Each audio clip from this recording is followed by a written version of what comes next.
Okay, so I'm going to make this video. I've been avoiding talking about this just because it's kind of a sensitive topic, but I'm going to talk about it because who else is going to do it? But the intention that I try to do with these YouTube videos is to make sure everyone comes from a more empowered, confident place when it comes to their search, when it comes to find the spouse. And when you're coming from a disempowered state, like feeling like you need it and that you can't be okay without it, the search process becomes a lot more exhausting.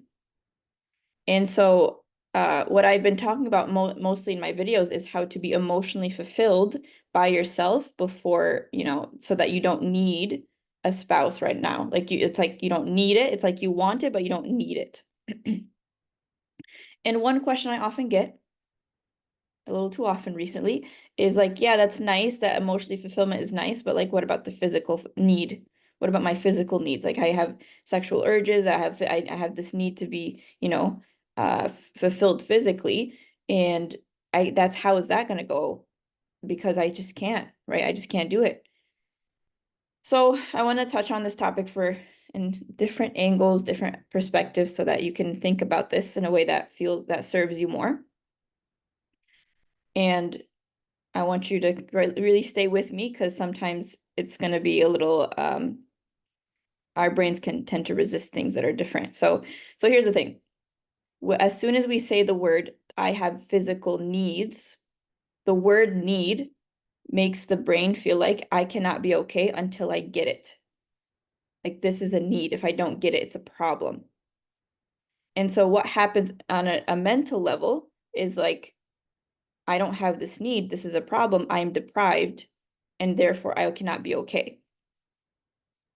Now, I've worked with, clients from all the spectrums, right? Like clients who have had a past of continuously going around, sleeping around because they don't know how to manage this need, this physical need. And, people who have never even been around, but also like don't know how to deal with it. And so the word need, immediately when we say the word need, it's more of like, if I don't get it, this is a problem. And what happens is it actually makes your sexual urges much worse. It's like, oh, I need it now. Like if it doesn't happen, like, and then what happens is people actually go out and have fun and, mess around. And so let me say this. Your sexual urges are just an urge, and it's a desire, and it's a want. It's not a need. As soon as you put it in the place of a need mentally, it will feel like I'm not okay without it.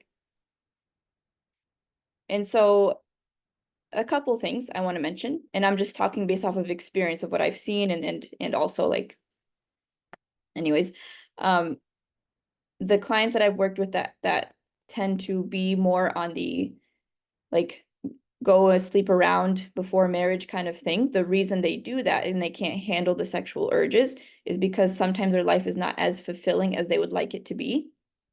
And they don't know how to feel emotionally fulfilled. So their mind tends to get it from the physical way, right? And it's an illusion of to get it physically because it's very temporary. And then what happens afterwards is they lose respect for themselves and they feel guilty and shame. And what happens in order to get rid of the guilt and the shame, they go back out and get physically involved again, right? And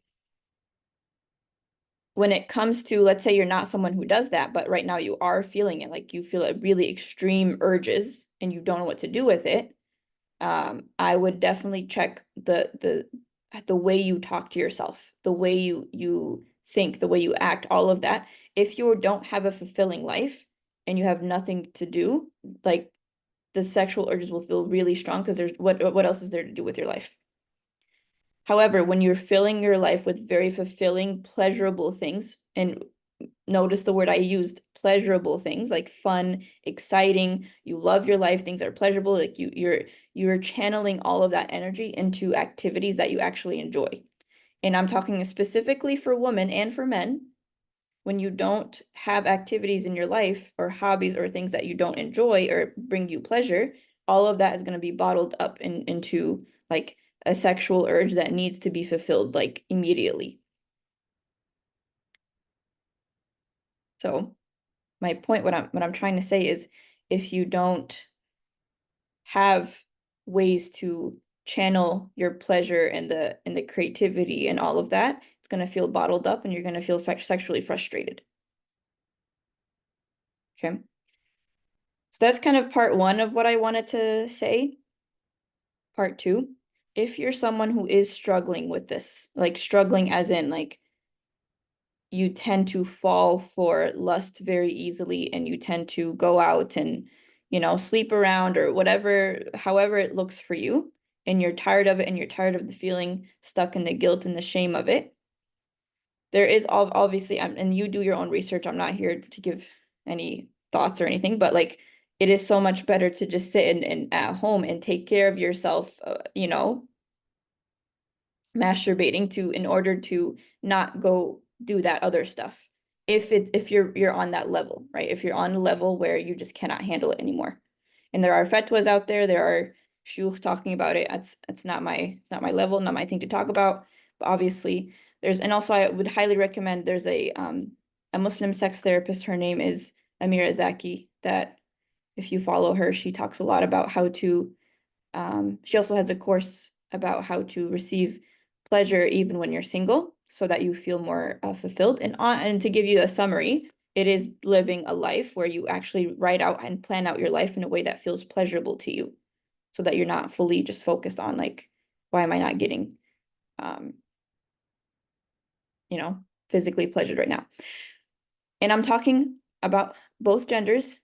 And I know there are some men, I can just hear it. I can hear the men commenting, you don't understand. You don't understand the physical urges. You don't get it. And this is not, I'm just here to show you that even when you build a really healthy, like beautiful life that's fulfilled and aligned with what Allah wants from you, those urges will not feel as bad and it will feel much more manageable. And it'll feel like, okay, this is not something that I need to get rid of right now and need to fix. Because here's the truth, guys. Here's the actual truth. When you do get into the marriage and you do have sexual problems, like intimacy, physical problems actually do come up in marriages.